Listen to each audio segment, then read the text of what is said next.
Well, it's time to hit the trail. First step is the downhill blue blaze from the shelter back to the trail. It's about a third of a mile, but very muddy and steep, so hopefully I won't fall and end my hike on that little stretch, but I'm off. Here's where the little blue blaze starts. Not far at all from the hostel, which you can see it's kind of hard to tell on video, but I'm going way down there, across the railroad tracks and down to the trail, which is on the canal path, the old canal path, Towpath. So I'm going to turn the camera off and work my way down the muddy slope. I made it down to the train tracks, and thankfully the little side trail wasn't as muddy as I expected. It definitely was as steep as I remembered, and at the very end here it's a little treacherous, but there's a rope there that helps a lot. So if you're going this way, it's doable, not too intense. And I'm going to check for trains to go ahead and cross and head down to the river, which is right over there. Well, mission accomplished. I am back on the AT. You can see there behind me. It's just a towpath, a real nice smooth trail. Actually, people bike on here as well on this stretch. And I see a hiker up ahead, but I am officially starting my first day of this huge gap, 225 miles that I need to fill. So I was feeling kind of down this morning. I just have so much stuff going on at home, and it hasn't really been the best year yet, even though we're halfway through. It's been challenging since I got home last year. So anyway, I was talking to my husband this morning. He said, you know, that's why you're out there, so you can clear your head. And that's what I hope I can do while I'm here. So I'm off. I guess that green slime is the old canal, since this is the towpath and the river's over there. It's a little bit hard to see, a lot of it's obscured, but it's wide and rocky, so I can see why they need to put boats through a separate canal with smooth water that they could control. So I think I have another 2 miles or so of nice smooth trail like this, and then a climb up to a ridge, and we're back to, I guess, what you call normal AT, if there is such a thing.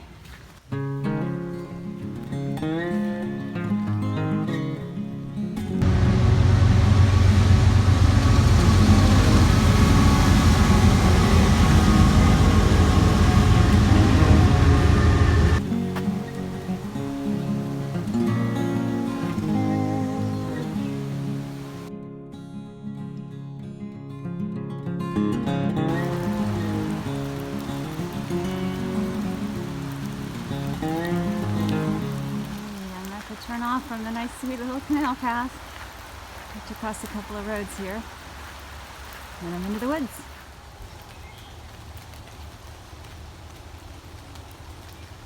I just crossed Weaverton Road right there in southern Maryland, and the trail is starting to look like the trail again.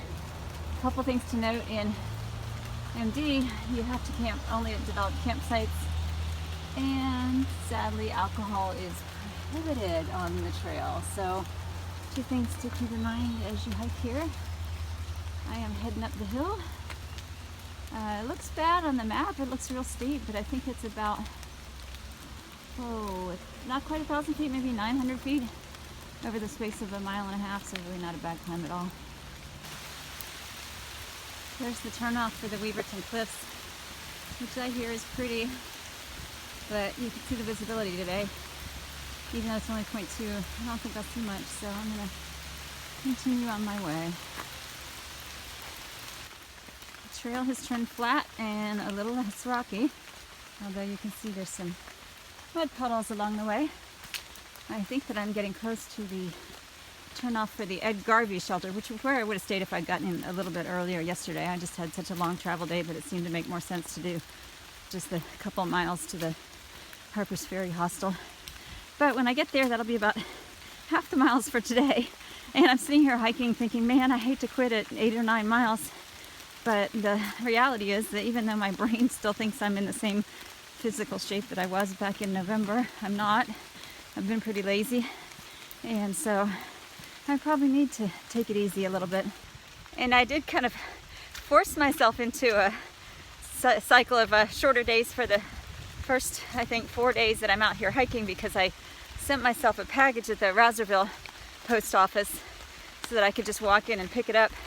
And of course they're not open on Sunday, and I started hiking on, well, today's Thursday, so unless I can really book it into Rouserville by Saturday, the post office closes at 11:30 on Saturday, then I will be stuck waiting for a day to get into the post office. So I said, well, I'm going to go ahead, ugh, muddy.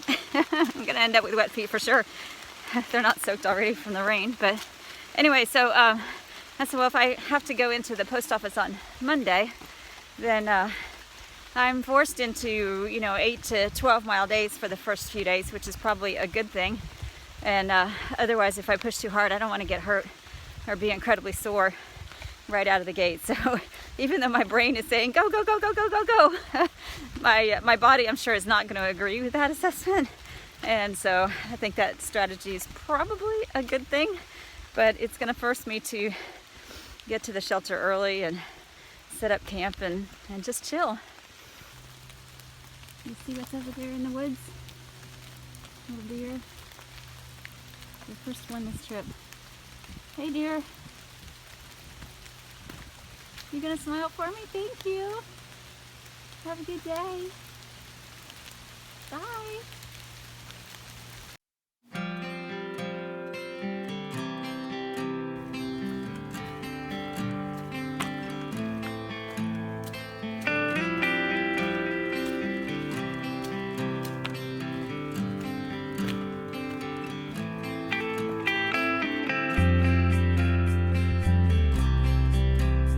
Advantage of having a short day is that I get to spend a little bit of time soaking up some Civil War history, and that was something that I wanted to learn more about when I was hiking through this part of the country last year, but I just didn't have time. So the sun has come out, the rain has stopped, and I'm spending a little bit of time at Gathland State Park